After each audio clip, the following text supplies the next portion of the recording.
Hi hello welcome back to my channel. ಹೇಗಿದ್ದೀರಾ ಎಲ್ಲರೂ ಚೆನ್ನಾಗಿದ್ದೀರಾ ಅಂತ ಅನ್ಕೋತಾ ಇದ್ದೀನಿ. ಹಾಗೆ ನನ್ನನ್ನು ಎಲ್ಲರೂ ಮರೆತು ಬಿಟ್ರ ಅಂತ ನನಗೊಂದು ಡೌಟ್.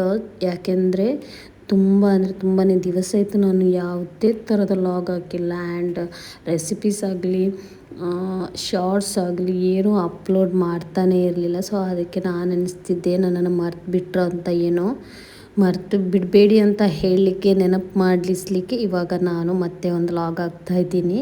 ಸೊ ಯಾವಾಗಲೂ ಅಂದ್ಕೊಳ್ತಾ ಇದ್ದೀನಿ ಡೈಲಿ ಲಾಗ್ ಹಾಕಬೇಕಂತ. ಸೊ ಯಾಕೋ ಆಗ್ತಾಯಿಲ್ಲ. ಸ್ವಲ್ಪ ಅದೇ ಆ ಥರ ಏನು ಹೇಳ್ತೀವಿ ಅಂದರೆ ಬ್ಯುಸಿಯಾಗಿರ್ತೀನಿ ಒಮ್ಮೊಮ್ಮೆ.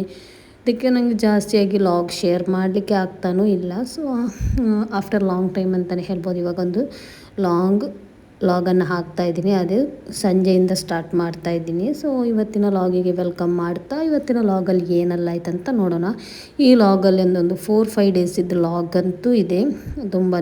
ಅದರಲ್ಲಿ ಸ್ವಲ್ಪ ಕ್ಲಿಪ್ಸ್ ಹಾಕಿ ನಿಮ್ಮ ಜೊತೆ ಶೇರ್ ಮಾಡ್ತಾಯಿದ್ದೀನಿ. ಇಲ್ಲಿ ಮೊದಲಿಗೆ ನಾನಿಲ್ಲಿ ಸ್ನ್ಯಾಕ್ಸ್ ಟೈಮ್ಗೆ ಚಹಾ ಮತ್ತು ಸಮೋಸ ಕುಡಿದ ನಂತರ ನೆಕ್ಸ್ಟ್ ಡೇ ಮಾರ್ನಿಂಗ್ ನಾನು ಕ್ಲಾಸ್ ಇತ್ತು, ಮೆಹಂದಿ ಕ್ಲಾಸ್. ಸೊ ಅಲ್ಲಿಗೆ ಹೋಗಿ ಬಂದ ನಂತರ ಯಾವಾಗಲೂ ಒಂದು ದಿವಸ ಮದುವೆ ಇತ್ತು, ಯಾವಾಗಂತ ನಂಗೆ ನೆನಪೇ ಆಗ್ತಿಲ್ಲ. ಮದುವೆ ಅಲ್ಲ, ರಿಸೆಪ್ಷನ್ ಇತ್ತು. ಸೊ ಅಲ್ಲಿಗೆ ಹೋಗಿ ಬಂದ್ವಿ. ಆದ ನಂತರ ಸ್ಕೂಲಲ್ಲಿ ಮೀಟಿಂಗ್ ಇತ್ತು. ಸೊ ಸ್ಕೂಲಿಗೆ ಹೋಗ್ತಾಯಿದ್ದೀನಿ. ಅಲ್ಲಿ ಗಾಡಿ ನಿಲ್ಲಿಸಿ ಅಲ್ಲಿ ಸ್ಕೂಲ್ ಒಳಗಡೆ ಹೋಗ್ತಾಯಿದ್ದೀನಿ. ಅಲ್ಲಿ ಹೋದ ನಂತರ ನಾನು ಜಾಸ್ತಿಯಾಗಿ ಏನು ವೀಡಿಯೋಸ್ ಮಾಡಿಲ್ಲ.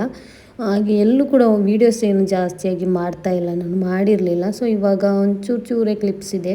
ಸೊ ಅದನ್ನು ಇಲ್ಲಿ ನಾನು ನಿಮ್ಮ ಜೊತೆ ಶೇರ್ ಮಾಡ್ತಾಯಿದ್ದೀನಿ. ಮೀಟಿಂಗ್ಗೆ ಹೋಗಿ ಮತ್ತು ಕ್ಲಾಸ್ ವರ್ಕ್ ಇದೆ, ನಂಗೆ ಮೆಹಂದಿಗೆ ಹೋಗ್ಲಿಕ್ಕಿತ್ತು, ಮೆಹಂದಿ ಕ್ಲಾಸ್ಗೆ. ಸೊ ಅಲ್ಲಿ ಹೋಗಿ ಅಲ್ಲಿ ಸ್ವಲ್ಪ ಎಲ್ಲ ಆಗಿ ರಿಟರ್ನ್ ಬರುವ ವೀಡಿಯೋ ಇದು. ನಾನು ಯಾವ ಥರ ಬಿಡಿಸ್ತೀನಿ ಅಂತ ಅದನ್ನೆಲ್ಲ ಏನು ಇದರಲ್ಲಿ ತೋರಿಸ್ತಾ ಇಲ್ಲ.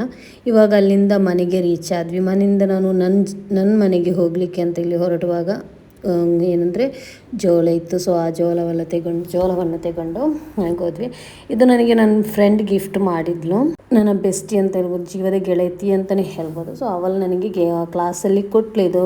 ಮತ್ತು ನನಗೆ ಯಾವಾಗ ಅವಳು ಕೊಡುವಾಗ ಯಾಕೆಂತ ನೆನಪಾಗಿಲ್ಲ. ಬಟ್ ನನಗೆ ಇವಾಗ ನೆನಪಾಗ್ತೈತಿ. ವೀಡಿಯೋಸ್ ಎಡಿಟ್ ಮಾಡುವಾಗ ನಾನೊಂದು ಇವಾಗ ಟ್ರೆಂಡ್ ಅಲ್ವ ಈ ರೀಲ್ಸನ್ನು ಈ ಥರ ಗಿಫ್ಟ್ ಕೊಡೋದು. ಈ ರೀಲ್ಸನ್ನು ನಾನು ಅವಳಿಗೆ ಶೇರ್ ಮಾಡಿದೆ. ಸೊ ಮೋಸ್ಟ್ಲಿ ಅದಕ್ಕೇನೋ ಕೊಟ್ಟಿರ್ಬೋದು. ಅವಳ ಹತ್ರ ಕೇಳಿದಾಗ ಅವಳು ಏನು ಮಾತಾಡಿಲ್ಲ.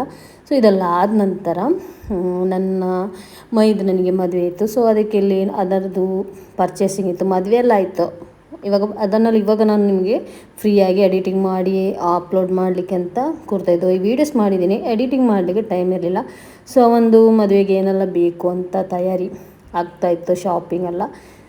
ಸೊ ಈ ಥರ ಶಾಪಿಂಗ್ ಎಲ್ಲ ಆಯಿತು. ಗೋಲ್ಡು ಥರಲ್ಲಿ ತೆಗಿಲಿಕ್ಕಿತ್ತಲ್ಲ. ಸೊ ಅದೆಲ್ಲ ಆದ ನಂತರ ಒಂದು ಡೈರೆಕ್ಟ್ ಮದುವೆದು ವೀಡಿಯೋನೇ ತೋರಿಸ್ತಾ ಇದ್ದೀನಿ. ಅಲ್ಲಿ ಕೂಡ ಹಾಗೆಯೇ ನಾನು ಜಾಸ್ತಿಯಾಗಿ ಏನು ವೀಡಿಯೋಸ್ ಮಾಡಿಲ್ಲ. ಸೊ ಇವಾಗ ನಾವು ಮದುವೆ ಮನೆಗೆ ಕೂಡ ರೀಚ್ ಆದ್ವಿ. ಇಲ್ಲಿಂದ ಹೊರಟು ಡೈರೆಕ್ಟಲ್ಲಿ ರೀಚ್ ಆದ ವೀಡಿಯೋಸನ್ನೇ ತೋರಿಸ್ದೆ. ಅಲ್ಲಿ ನಾವು ಹುಡುಗಿಗೆ ನಾವು ರೆಡಿ ಮಾಡಲಿಕ್ಕೆ ಏನಿಲ್ಲ, ಬ್ಯೂಟಿಷಿಯನ್ ಬಂದಿರ್ತಾರೆ. ಸೊ ಅವರೇ ಮಾಡ್ತಾರೆ. ಸೊ ಅಲ್ಲಿ ಲಂಚ್ ಕೂಡ ಮುಗಿಸಿ ಫೋಟೋಶೂಟ್ ಈ ಥರ ಎಲ್ಲ ಮಾಡಿ ಮನೆಗೆ ರಿಟರ್ನ್ ಬಂದ್ವಿ. ನೈಟ್ ಹೊತ್ತಲ್ಲಿ ಮನೆಯಲ್ಲಿ ಕೂಡ ಹಾಗೆ ಕಪಲ್ಸ್ ಗೇಮ್ ಆಡಿಸಿದ್ವಿ. ಆದ ನಂತರ ಮಕ್ಕಳ ಡ್ಯಾನ್ಸ್ ಈ ಥರ ತುಂಬಾ ಎಂಜಾಯ್ ಮಾಡಿದ್ವಿ. ತುಂಬಾ ಬ್ಯುಸಿ ಕೂಡ ಇದ್ವಿ. ಮದುವೆ ಯಾವಾಗಂದರೆ ಥರ್ಸ್ಡೇ ಆಯಿತು ಲಾಸ್ಟ್ ವೀಕ್. ಸೊ ಇಷ್ಟೇ ಇರೋದು ಇವತ್ತಿನ ಲಾಗ್. ಜಾಸ್ತಿ ಏನು ಇದರಲ್ಲಿ ಏನಿಲ್ಲ. ನೆಕ್ಸ್ಟ್ ಇನ್ಶಾಲ್ಲ ನೋಡೋಣ ನೆಕ್ಸ್ಟ್ ಲಾಗಲ್ಲಿ ಏನೆಲ್ಲ ಆಗುತ್ತೆ ಅಂತ ನಾನು ನಿಮಗೆ ತಿಳಿಸ್ತೀನಿ. ಸೊ ಹಾಗೆ ಫೈನಲಿ ನನ್ನ ಮದುವೆ ಕೂಡ ಆಯಿತು, ಅಲ್ಹಮ್ದುಲಿಲ್ಲ. ಯಾವಾಗಲೂ ನಾನು ಹೇಳುವ ಥರ ನನ್ನ ಇವತ್ತಿನ ಲಾಗ್ ನಿಮಗೆ ಇಷ್ಟ ಆಗಿದ್ದಲ್ಲಿ ಪ್ಲೀಸ್ ಸಬ್ಸ್ಕ್ರೈಬ್ ಮಾಡಿ, ಫ್ಯಾಮಿಲಿ ಫ್ರೆಂಡ್ಸ್ ಜೊತೆ ಶೇರ್ ಮಾಡಲಿಕ್ಕೆ ಕೂಡ ಮರಿಬೇಡಿ.